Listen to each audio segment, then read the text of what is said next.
আমি এখন মাননীয় সদস্য সঞ্জিদা খানম মহিলা আসন 32 কে তার বক্তব্য রাখার আহ্বান জানাচ্ছি। আপনার সময় 5 মিনিট। মাননীয় স্পিকার, আপনাকে ধন্যবাদ।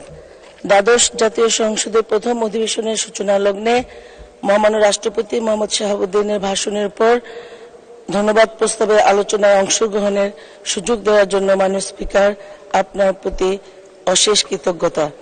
মাননীয় স্পিকার, এই মার্চ মাস অগ্নিঝরা মাস, 100 বছরের শত সংগ্রাম শেষে রবীন্দ্রনাথের মতো দৃপ্ত পায়ে হেঁটে অতঃপর কবি এসে জনতার মঞ্চে দাঁড়ালেন। তখন পলকে দারুণ ঝলকে তরিতে উঠিল জল, হৃদয়ে লাগিল দোলা, জনসমুদ্রে জাগিল জোয়ার, সকল দুয়ার খোলা। কি রোধে তার বজ্র কণ্ঠবাণী, গণসূর্যের মঞ্চ কাঁপিয়ে কবি শোনালেন তার অমর কবিতা খানি। এবারের সংগ্রাম আমাদের মুক্তির সংগ্রাম, এবারের সংগ্রাম স্বাধীনতার সংগ্রাম। মাননীয় স্পিকার, আমি এই অগ্নিঝরা মার্চের আমার বক্তব্য শুরুতেই গভীর শ্রদ্ধার সাথে স্মরণ করছি সর্বকালের সর্বশ্রেষ্ঠ বাঙালি জাতির শ্রেষ্ঠ সন্তান, জাতির পিতা বঙ্গবন্ধু শেখ মুজিবুর রহমানকে। আমি গভীর শ্রদ্ধায় স্মরণ করছি 75-এর 15 আগস্টে নির্মমভাবে নিহত জাতির পিতার পরিবারের সকল সদস্যদের। বেগম ফজিলাতুন্নেসা মুজিব, জ্যেষ্ঠ পুত্র শেখ কামাল, শেখ জামাল, ছোট্ট 10 বছরের শিশু রাসেল সহ সকল শহীদদের আমি গভীর শ্রদ্ধায় স্মরণ করছি। মাননীয় স্পিকার, 1900 ভাষা আন্দোলনে আমাদের ভাষার অধিকার প্রতিষ্ঠার জন্য যারা শহীদ হয়েছিলেন সকল ভাষা শহীদদের। মাননীয় স্পিকার, 71-এ মহান মুক্তিযুদ্ধে 30 লক্ষ শহীদ, 2 লক্ষ মা বোন, যাদের সংগ্রামের বিনিময়ে আমরা বাংলাদেশ পেয়েছিলাম, সেই সকল শহীদদের। 75-এর 3রা নভেম্বর জাতীয় 4 নেতা এবং বিভিন্ন গণতান্ত্রিক আন্দোলনে 2004 সালের 21শে আগস্ট সহ বিভিন্ন গণতান্ত্রিক আন্দোলনে যারা শহীদ হয়েছেন সকল শহীদদের আমি গভীর শ্রদ্ধায় স্মরণ করছি। মাননীয় স্পিকার, জাতীয় সংসদের প্রথম অধিবেশনের সূচনা লগ্নে মহামান্য রাষ্ট্রপতির অনন্য সাধারণ ভাষণের জন্য মহামান্য রাষ্ট্রপতিকে জানাই ধন্যবাদ ও কৃতজ্ঞতা। 143 পাতার যে ভাষণটি তিনি সংসদে তুলে ধরেছেন, সেই ভাষণটি একটি অসাধারণ একটি ভাষণ। মাননীয় স্পিকার, তৃতীয়বারের মতো সংসদ সদস্য হিসেবে শপথ নিতে পারায় আমি পরম করুণাময় মহান আল্লাহর নিকট শুকরিয়া জ্ঞাপন করছি।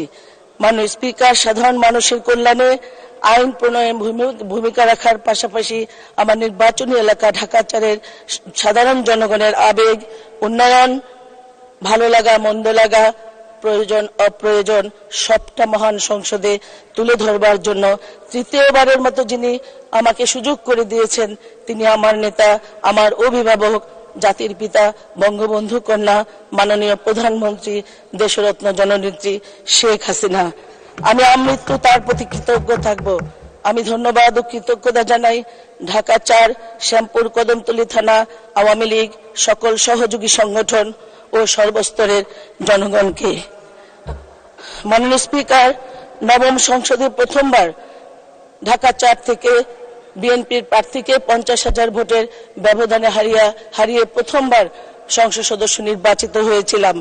মাননীয় স্পিকার, জননেত্রী শেখ হাসিনার নেতৃত্বে প্রতিষ্ঠা করেছিলাম ঢাকা 4 নির্বাচনী এলাকায় জুরাইন শেখ কামাল সরকারি হাই স্কুল, মোহাম্মদবাগ আদর্শ college, Shyampur model school and কলেজকে সরকারিকরণ, প্রতিটি শিক্ষা প্রতিষ্ঠান থেকে করে তুলেছিলাম আদর্শ শিক্ষা প্রতিষ্ঠান হিসেবে। মাননীয় স্পিকার, ওই এলাকার উন্নয়নের জন্য, সাধারণ মানুষের কল্যাণের জন্য নির্বাচন সার্ভার স্টেশন প্রতিষ্ঠা করেছিলাম। বুড়িগঙ্গার তীরে প্রথম eco park, Shyampur eco park প্রতিষ্ঠিত করেছিলাম। মাননীয় স্পিকার, ডিএনডি এলাকায় জলাবদ্ধতা নিরসনের জন্য সাধারণ মানুষের কল্যাণে সেখানে প্রজেক্ট গ্রহণ করেছিলাম, যে কাজটি এখন চলমান রয়েছে। মাননীয় স্পিকার, বঙ্গবন্ধুর স্বপ্ন ছুঁয়ে যায় বাংলাদেশ, দেশের রাজনীতি, অর্থনীতি ও সামাজিক অবস্থার উন্নয়নের এক অনন্য সাধারণ চিত্র ফুটে উঠেছে মহামান্য রাষ্ট্রপতির অসাধারণ ভাষণে। গত 15 বছরে বদলে যাওয়া বাংলাদেশের পদ্মা সেতু, metro rail, Bangabandhu tunnel, Rooppur পারমাণবিক বিদ্যুৎ কেন্দ্র, পায়রা সমুদ্র বন্দর সহ মেগা প্রজেক্টগুলো বঙ্গবন্ধুর কন্যা শেখ হাসিনার সততা, সাহসিকতা ও দক্ষতার ফসল। একই সাথে সামাজিক নিরাপত্তা বেষ্টনীর আওতায় বয়স্ক ভাতা, প্রতিবন্ধী ভাতা, বীর মুক্তিযোদ্ধাদের সম্মানী ভাতা, রেশন কার্ড, ওএমএস, ভিজিডি কার্ডের মতো অদৃশ্যমান যে সেবা, সে সুবিধা বঞ্চিত সাধারণ মানুষের আশীর্বাদ হয়ে সাধারণ জনগণের জীবনধারাকে বদলে দিয়েছে। মাননীয় স্পিকার, বদলে যাওয়া এই বাংলাদেশ বিরোধী অপশক্তি বিএনপি জামাতের ভালো লাগেনি। বঙ্গবন্ধু কন্যা শেখ হাসিনার একটি লেখা 1988 সালের এপ্রিলে সাপ্তাহিক রোববারে প্রকাশিত হয়েছিল।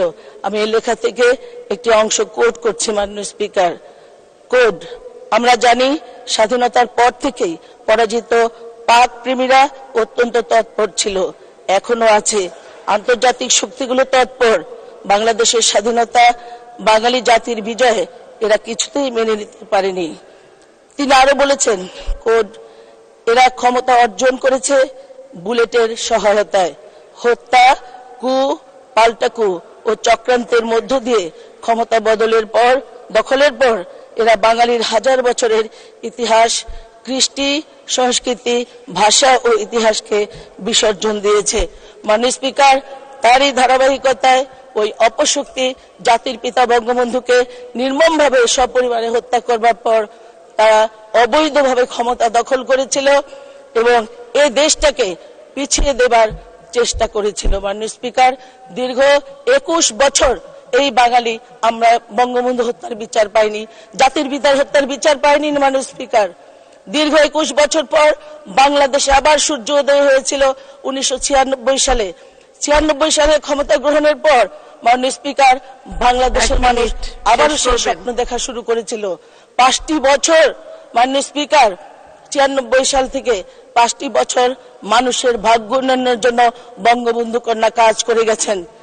আমরা দেখেছি মাননীয় স্পিকার, বাংলাদেশকে একটি মর্যাদার জায়গায় নিয়ে যাওয়ার জন্য কি প্রচেষ্টা ছিল। মাননীয় স্পিকার, কৃষিতে আমরা সিরেশ পুরস্কার পেয়েছিলাম। মাননীয় স্পিকার, আজকে বঙ্গবন্ধু কন্যার ক্ষমতা এসেছিল বলেই এই খাদ্য উদ্বৃত্তের দেশ হিসেবে প্রতিষ্ঠিত হয়েছিল। মাননীয় স্পিকার, শান্তিতে ইউনেস্কো শান্তি পুরস্কার বয়ে এনেছিলেন বঙ্গবন্ধু কন্যা এই বাঙালি জাতিকে বাঙালি মর্যাদার জায়গায় নিয়ে যাওয়ার জন্য। মাননীয় স্পিকার, বিদ্যুতের উৎপাদন বেড়েছিল, মানুষের প্রত্যেকটি ঘরে ঘরে মানুষের শান্তিতে থাকবার জন্য যেসব কাজ করা দরকার মাননীয় স্পিকার, শান্তি ফিরে এসেছিল। কিন্তু আমাদের দুর্ভাগ্য মাননীয় স্পিকার, আমরা সেটা ধরে রাখতে পারিনি। 2001 সালের 1 অক্টোবরের পর এই জাতি আবার অন্ধকারে তলিয়ে গিয়েছিল। মাননীয় স্পিকার, এই দেশটাকে দুর্নীতিতে বারবার দুর্নীতিতে চ্যাম্পিয়ন করেছিল। সদস্য আর 1 মিনিট শেষ করবেন। মাননীয় স্পিকার, 2 মিনিট। 1 মিনিট। মাননীয় স্পিকার, এই দেশটাকে পিছিয়ে নেবার জন্য মাননীয় স্পিকার জঙ্গিবাদের উত্থান ঘটিয়েছিল। এই দেশটাকে বারবার দুর্নীতিতে চ্যাম্পিয়ন করেছিল। মাননীয় স্পিকার, এই দেশটাকে নিয়ে ছিনিমিনি খেলেছিল মানুষের ভোটের অধিকার নিয়ে। মাননীয় স্পিকার, এই দেশটাকে মৃত্যুপুরীতে নিয়ে গিয়েছিল। মাননীয় স্পিকার, হত্যা, খুন, ধর্ষণ ও সন্ত্রাসী কর্মকাণ্ডের মডেল করেছিল। মাননীয় স্পিকার, এই বাংলাদেশকে। সুতরাং এই 5টি বছর আমাদের দুঃস্বপ্ন কাটিয়েছে। মাননীয় স্পিকার, হত্যার মাধ্যমে আওয়ামী লীগকে নিশ্চিহ্ন করে দেবার চেষ্টা হয়েছিল। ইতিহাসকে বিকৃত করে এই বাংলাদেশকে আবার পাকিস্তানি ধারায় ফিরিয়ে নিয়ে যেতে চেয়েছিল ওরা। মাননীয় স্পিকার, সেখান থেকে আবার আমাদের উদ্ধার হয়েছে। মাননীয় স্পিকার, তারপর 2 বছর আমাদের দুঃস্বপ্নময় কেটেছে। 2008 সালে 29 ডিসেম্বর নির্বাচনের পর এই যে টানা 5 বার মাননীয় স্পিকার ক্ষমতায় না আসলে আজকে সাধারণ। শেষ করুন মাননীয় সদস্য, আপনার সময় ছিল 5 মিনিট, এখন প্রায় 10 মিনিট হচ্ছে। শেষ করুন। মাননীয় স্পিকার, আমি আমার বক্তব্য শেষ করব। তবে ওই সাধারণ মানুষ আজকে এই দ্বাদশ সংসদ নির্বাচনের মধ্য দিয়ে সাধারণ মানুষ আবার গণতন্ত্রের ধারা অব্যাহত রেখেছে। মাননীয় স্পিকার, যে কারণে বঙ্গবন্ধু কন্যা টানা 4র্থবারের মতো প্রধানমন্ত্রী হিসেবে শপথ নিয়েছেন। আমরা আবার আমাদের সেই উন্নয়ন ও উন্নয়নের যে ধারা সেটি অব্যাহত থাকবে মাননীয় স্পিকার। আবার আমরা বঙ্গবন্ধুর যে স্বপ্ন ছুঁয়ে যাওয়া বাংলাদেশ, বাংলাদেশ যে বঙ্গবন্ধু সোনার বাংলা গড়বার জন্য ডিজিটাল বাংলাদেশ আমরা অর্জন করেছি এবং স্মার্ট বাংলাদেশে আজকে প্রবেশ করেছি মাননীয় স্পিকার। আমি আপনাকে ধন্যবাদ জানিয়ে আবার মহামান্য রাষ্ট্রপতিকেও তার ভাষণের জন্য ধন্যবাদ জানিয়ে আমি আমার বক্তব্য শেষ করছি। জয় বাংলা, জয় বঙ্গবন্ধু, বাংলাদেশ চিরজীবী হোক। ধন্যবাদ মাননীয় সদস্য।